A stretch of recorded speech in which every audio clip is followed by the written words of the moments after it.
están? Muy buenas noches, bienvenidos a Vía Pública. Hoy se fue el supertanker, pero en Chile se quedaron los cuestionamientos al manejo de la emergencia y es ahí donde CONAF aparece en el centro de las críticas, precisamente por el rechazo inicial a la llegada de esta aeronave, la obstinación respecto a que no necesitaban más recursos y recientemente la irrupción de este llamado cartel de fuego, que se refiere a 3 empresas que prestan servicios en Chile en el combate precisamente de los incendios y que enfrentan cuestionamientos en España por colusión y soborno.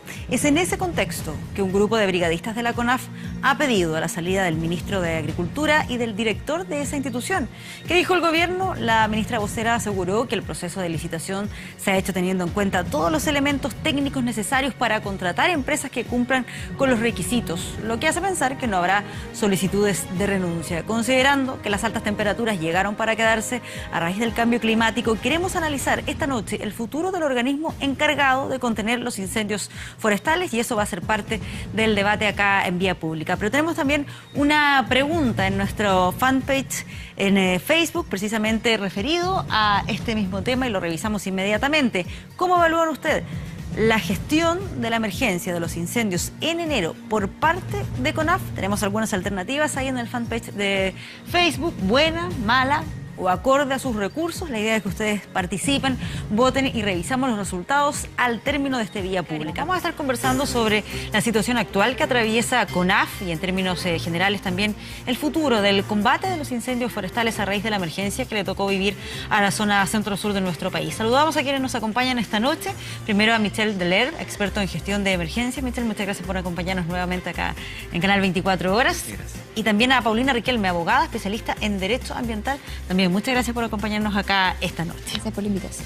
Y antes que nada me gustaría que tratáramos de explicar, CONAF, ¿qué tipo de institución es? ¿Qué tipo de organismo desde la perspectiva de su institucionalidad? Es un organismo muy sui generis. Ya, sui generis. ¿Por qué? Porque es una corporación de derecho privado que se rige por sus estatutos y en ausencia o en subsidio por el Código Civil y ejerce potestades públicas. Es una situación anómala en el mundo del derecho, que un organismo de derecho privado ejerza estas funciones públicas, que tenga la potestad de generar actos obligatorios, jurídicamente obligatorios para todos, siendo una corporación de derecho privado. Y es una contradicción en sí misma, porque los privados, el mundo de los privados que están regulados por el Código Civil se mueven por la autonomía, la voluntad, por la relación entre las partes y pueden hacer todo lo que la ley les permite, versus la regulación de los organismos de la administración del Estado que tienen un marco muy estricto y que solamente pueden hacer lo que la ley les permite. O sea, desde esa perspectiva, ¿lo podemos considerar un organismo autónomo? Es un organismo autónomo que yo creo que hay temas muy sensibles para la comunidad, como son, por ejemplo, las áreas silvestres protegidas, donde los guardaparques, al ser ellos contratados por el Código del Trabajo, ¿cierto?, como cualquier empleado privado, no tienen las potestades de un funcionario público. Esto quiero compararlo meramente con un funcionario público municipal.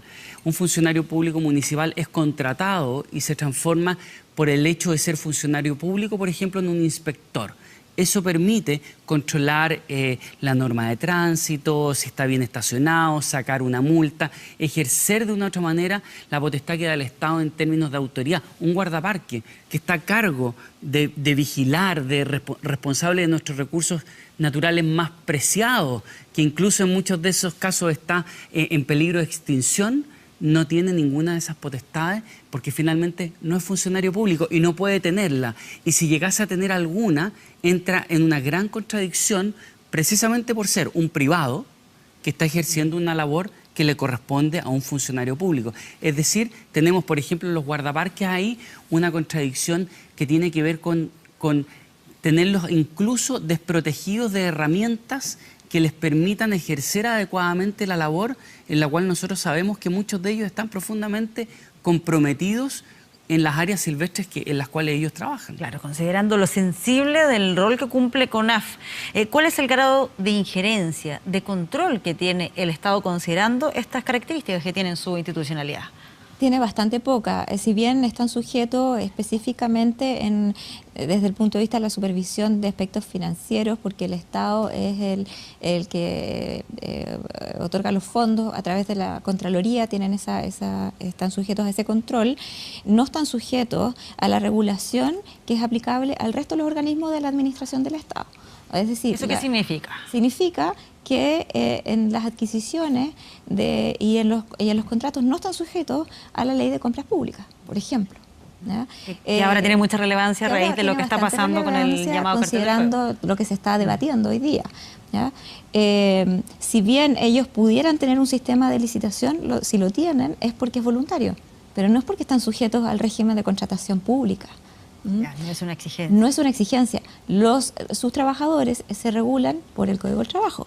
Efectivamente, y una consecuencia de eso es que ellos no tienen la responsabilidad funcionario de que tienen todo el resto de los funcionarios públicos. No están sujetos al estatuto administrativo. No se puede iniciar un sumario administrativo, por ejemplo. Se le puede solicitar que haga una investigación interna, pero ¿cómo se le solicitaría a cualquier empresa privada con respecto de uno de sus trabajadores? Sí, es llamativo porque, por ejemplo, ahora que un grupo de brigadistas de la CONAF ha pedido la renuncia del director, el director ha dicho que esto es algo que depende exclusivamente del gobierno. ¿Depende del gobierno o no? Lo digo porque, como tú dices, es una corporación de derecho privado. Entonces, ¿de quién depende, por ejemplo, el rol del Depende sí, porque los estatutos, está formada por estatutos del año 70 y reformado de ahí en adelante, pero son estatutos. Su estatuto establece un consejo directivo. Está conformado por organismos del Estado. En ese consejo directivo está el ministro de Agricultura, son todos funcionarios públicos quienes integran el consejo directivo. Así que efectivamente ellos son los que nombran al director ejecutivo. Así que indirectamente va a llegar a la presidenta de la República, pero no en forma directa. Y no tiene ese director las responsabilidades funcionarias que tiene todo el resto de los directores de servicios públicos. En estricto rigor, es una institución privada. Es una institución privada. Que además la creencia popular es que es una institución pública del Estado y que se rige, por ejemplo, como podría ser un director de servicio, como podría ser el director del SAC. O del registro civil. O del registro civil. Eso no es así. Y los funcionarios tampoco. Y por lo tanto, eso implica una suerte de fragilidad institucional que si uno lo mira desde un punto de vista de la función pública que ellos cumplen, la verdad es que incluso uno podría llegar a decir, en términos como de necesidad, la carencia de instrumentos que ellos pueden tener, por ejemplo, para establecer una fiscalización, que cualquier acto obligatorio que ellos establezcan es absolutamente reñido con el funcionamiento de la institucionalidad. Y por lo tanto generan una fragilidad permanente. Esta situación incluso desde el punto de vista hoy día extraña, en la cual siendo una institución privada, pareciera que tiene una responsabilidad política y pública, pero no es tan así, porque si existe es de una manera bastante indirecta, anómala. Producto de... Exacto. El Tribunal Constitucional, el 2008, dijo que era anómalo. Era una situación completamente anómala. Ya, en el 2008 se pronunció el Tribunal Constitucional a propósito de la ley de bosque nativo, ya, que ahora está vigente, y de las potestades que se le iban a conferir a CONAF en ese minuto. El Tribunal Constitucional se pronunció en un fallo que fue bastante reñido, y el tribunal dijo, ok, esto es una situación anómala, y llamó un llamado en su sentencia a que se resolviera inmediatamente esta situación. Y no se resolvió. Se presentó un proyecto de ley el 2011 para crear el Servicio Nacional Forestal, y ese proyecto de ley fue rechazado, murió prontamente. De hecho, es muy curioso porque en materia, por ejemplo, de la función, algo comentábamos respecto de los parques, por ejemplo, el Sistema Nacional de Áreas Silvestres Protegidas, pero también está el tema de los incendios forestales. En definitiva, lo que estamos teniendo es un sistema ahí de bomberos forestales pagados, privados, incluso diferente a lo que existe en otros países, que son, por ejemplo, bomberos forestales pagados públicos. Y por lo tanto, aquí incluso es muy similar su figura, en cierta forma, a lo que podría ser una brigada forestal de una empresa forestal. Es muy extraño porque ya, no hay grandes diferencias, por lo menos en su institucionalidad, salvo en esto del directorio, donde sí hay representantes del Estado. Exacto.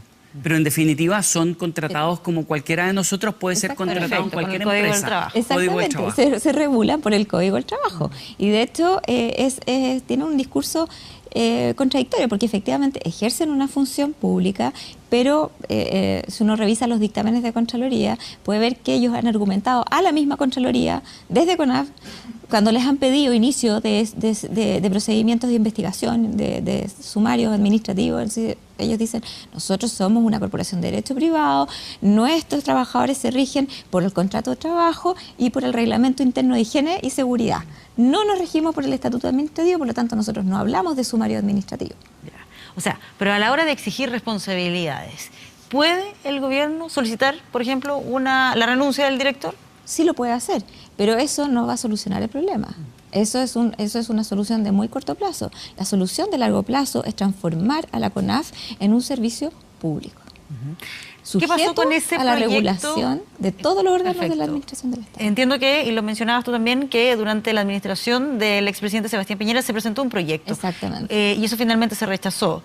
¿Era ese el mejor camino? ¿Cuál es la evaluación que tienen sobre lo que era ese proyecto que se había presentado para que se convirtiera CONAF en un servicio público? Es un proyecto perfectible. Ya. O sea, en el fondo tenía un esquema básico. Necesitaba trabajar, pero se podría haber trabajado en ese proyecto, porque lo que me llamó la atención es que si uno revisa la discusión legislativa, todos los parlamentarios, los senadores, porque se ingresó por el Senado, estuvieron de acuerdo en que era necesario transformar a la CONAF en un servicio público. Eso era unánime, pero todos tenían distintos matices en la forma en que se regulaba, en las funciones que se le otorgaban.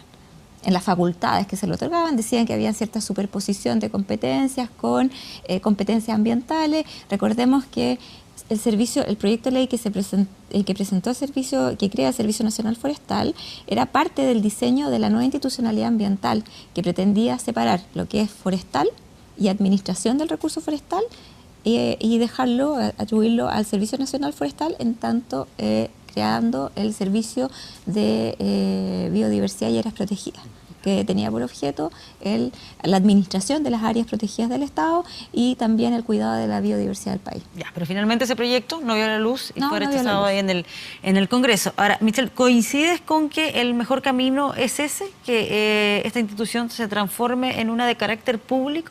O sea, la verdad es que una institución que maneja elementos tan sensibles, tan relevantes. A ver, eran relevantes cuando se creó, si mal no recuerdo, por ahí por 1970, ¿cierto? Si era relevante, imaginémonos lo que es hoy día, ya no solamente el tema forestal, sino que lo que tiene que ver con la protección del medio ambiente, con lo que tiene que ver con la protección de nuestra flora, de nuestra fauna. O sea, claramente se ha hecho más y más importante. Y es un contrasentido esto de que esté en manos de una corporación privada, con este vínculo tan extraño y anómalo, como señalabas tú, respecto de una vinculación política. Es como irnos una vez más por el lado, ¿ya? Yo creo que aquí tiene que ser el tema súper transparente y directo. Debe ser una institución pública. Me da la sensación que a raíz de los incendios forestales se ha generado una suerte de consenso en esa necesidad, pero yo coincido en que la institucionalidad o el cambio de un director o incluso la institucionalidad de base no soluciona el problema en la medida en que no establezcamos un buen diseño de ese instrumento. Eso te iba a preguntar, Michelle. Que además va a tomar tiempo. Si es que finalmente solo basta con cambiarle la institucionalidad, es decir, si hubiese sido un organismo público, CONAF, ¿no existirían las críticas que hay en este momento a cómo se combatieron los incendios? O sea, la verdad es que existirían las críticas probablemente de igual manera. No nos olvidemos que la crítica de los incendios se ha focalizado bastante en CONAF, pero es una crítica al sistema de emergencia, donde hemos tenido dos instituciones y una es pública, la otra no. Es decir, la fragilidad del sistema está más allá incluso de la propia institucionalidad. Ahora, en el caso de la CONAF, yo creo que finalmente lo que ha habido es que en esta suerte de no accountability, de no rendir cuenta y no hacerse responsable, producto de ser privado, está en la cultura institucional, hace que los directores tengan niveles de resistencia que son sorprendentes. Hoy día está todo enfocado en nuestra administración, Pero cuando vemos la resistencia a cambiar nuestra configuración de combate, a aeronaves de mayor envergadura, no estoy hablando de los tankers, pero de 4.000 a 6.000 litros, esa es una resistencia que ha sido copiada y pegada también de la resistencia de la administración anterior. O sea, esa resistencia se mantiene más allá del gobierno. ¿A qué le atribuyes, Mitchell? ¿A qué le atribuyes? Lo digo porque han aparecido estas investigaciones vinculadas al tema del cartel de fuego, claro, y hay quienes asocian lo que se está investigando en España con la reticencia que se podría haber existido acá de recurrir a ayuda externa que no pertenezca a estas empresas con las cuales se estaba trabajando en nuestro país. ¿Qué grado de certeza le puedes ver a ese tipo de situaciones?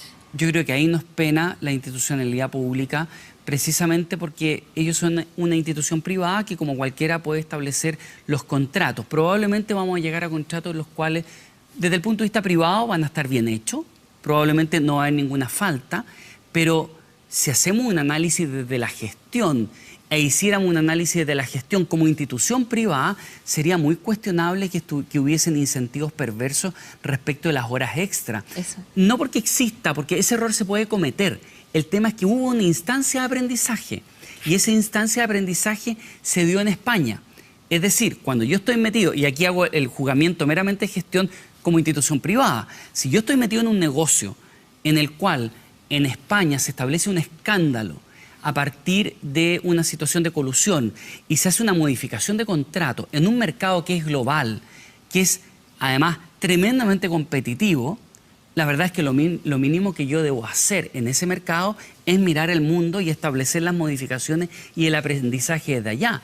Probablemente si estuviésemos en el mundo privado, eso sería tremendamente cuestionado. Y si fuese una institución pública, sería aún más cuestionado. Y con los recursos, que son bastante cuantiosos, que no esté sujeto a la ley de compras públicas, lo encuentro bien cuestionable también. Si son muchos recursos los que se dedican al combate de los incendios forestales. Sí. De hecho, ahí tenemos, yo creo que otro tema, y es preguntarnos también, porque hoy día se empieza a surgir este manto de duda respecto de las licitaciones, es esta resistencia a mantenerse en 3.100 litros de descarga de aeronaves hasta 3.100 litros, desacreditar todo otro tipo de aeronave, ¿es producto de un tema de mera resistencia o de evitar el ingreso de nuevos actores al mercado? Es que esa es la interrogante que queda planteada en el día de hoy, además en una época de mucha desconfianza en general hacia todas las instituciones. Y claro, como vimos públicamente, mediáticamente, que existía esta resistencia, queda planteada esa interrogante. ¿Cuál es la sensación con la que queda a raíz de esta investigación que está en pleno desarrollo vinculada a este cartel de fuego y a estos incentivos perversos, como son, por ejemplo, las horas extraordinarias? La transparencia es fundamental. Transparencia en toda la forma en que se realizaron las licitaciones y en toda en la adjudicación de las licitaciones. Ahora, el punto es, como es una corporación de derecho privado que recibe cuantiosos fondos del Estado, es muy difícil poder sujetarla al mismo estándar, si no está sujeta al mismo estándar que tiene que tener el resto de los órganos de la administración del Estado para hacer una contratación. No está sujeto.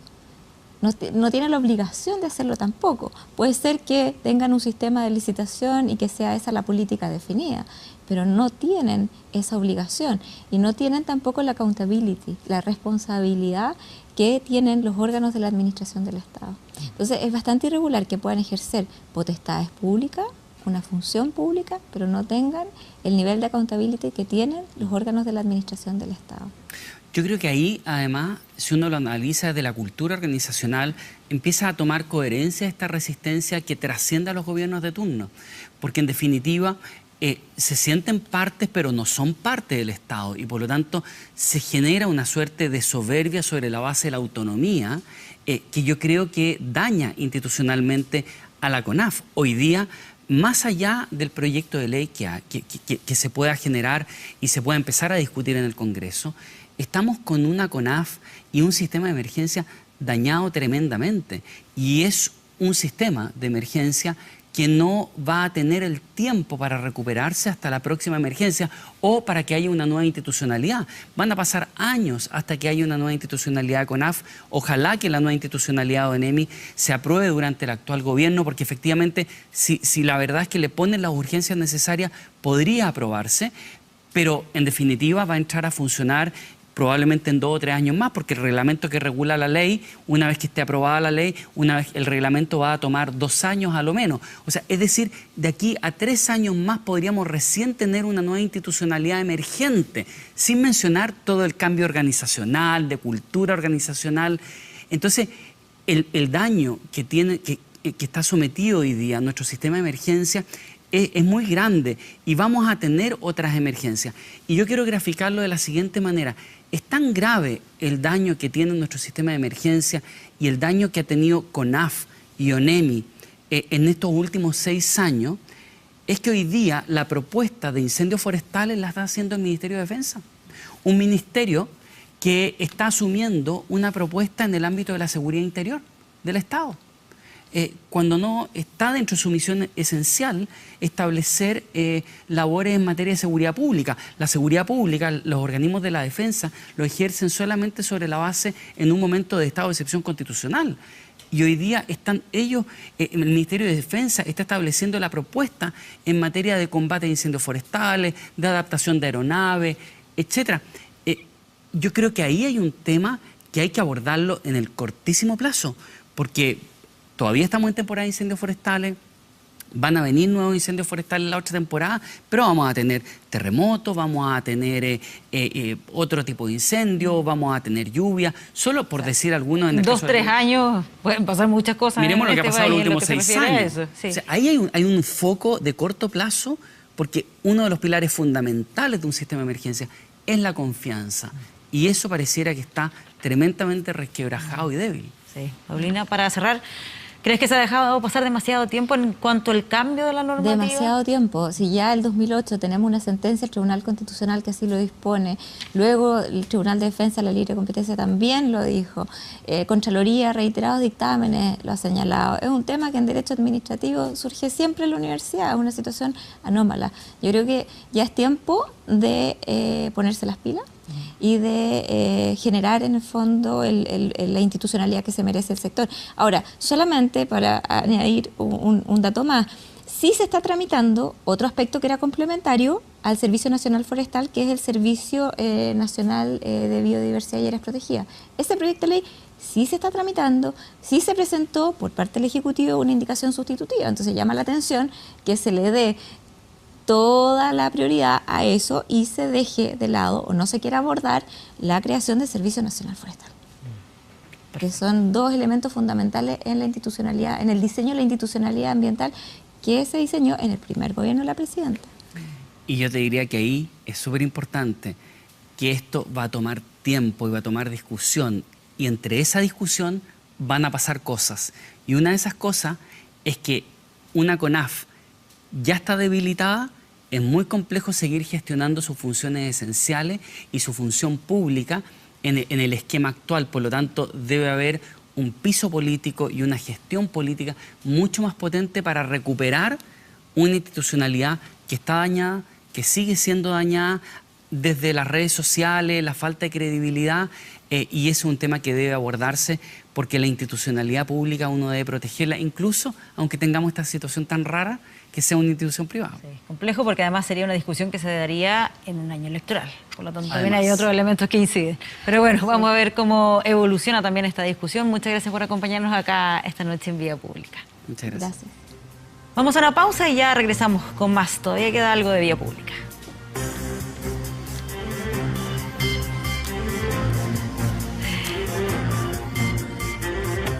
Revisamos también los resultados de la pregunta que hacíamos en el día de hoy en nuestro fanpage de 24horas.cl, vinculado también a los incendios forestales y al rol que ha jugado CONAF en esta emergencia. ¿Cómo evalúan la gestión de la emergencia por parte de CONAF? Las alternativas ya las vemos.